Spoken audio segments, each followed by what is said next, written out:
I lacerated my liver, broke all my ribs on my right side, bruised my kidneys, my spleen, bull stepped on me.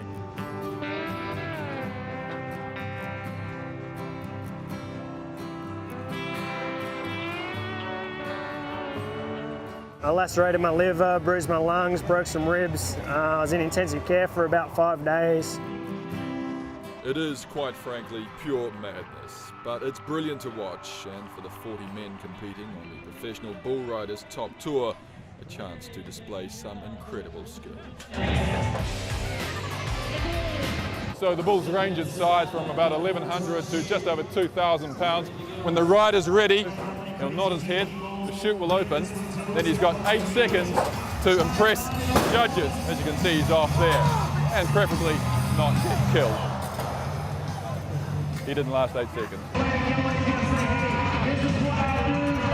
Remarkably, a grueling 11-month tour now pulling in over 100 million TV viewers has only one recorded fatality.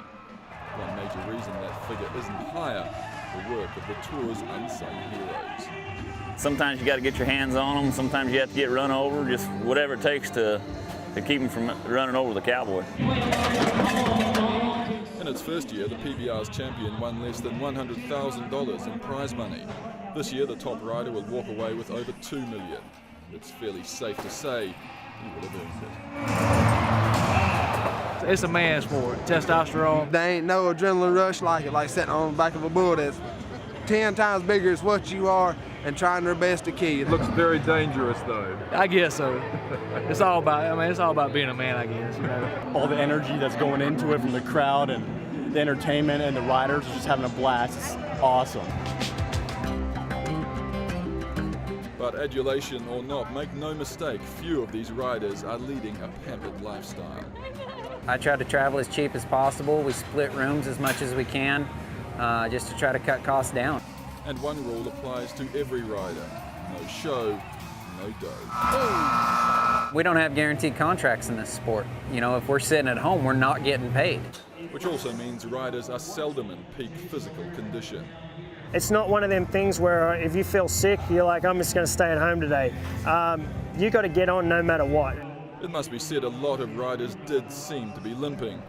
Groin strains and torn ligaments abound. All the riders wear a reinforced vest, but helmets aren't compulsory. But whatever they're wearing for one very simple reason, the line between one night's triumph and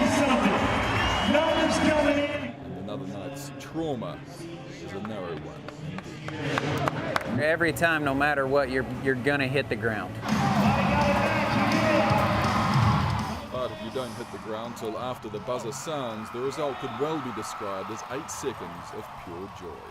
You on a real adrenaline high after something like that? Oh yeah, boy, when you hit the ground after doing like that, you feel 10 foot tall and bulletproof.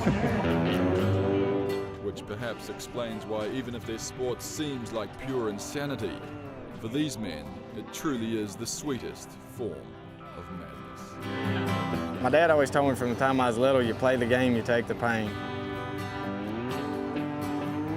It's just exciting. It's an adrenaline rush. You just can't explain it, really. You can't get that feeling anywhere else. So the day that goes away, it's time to not do it anymore.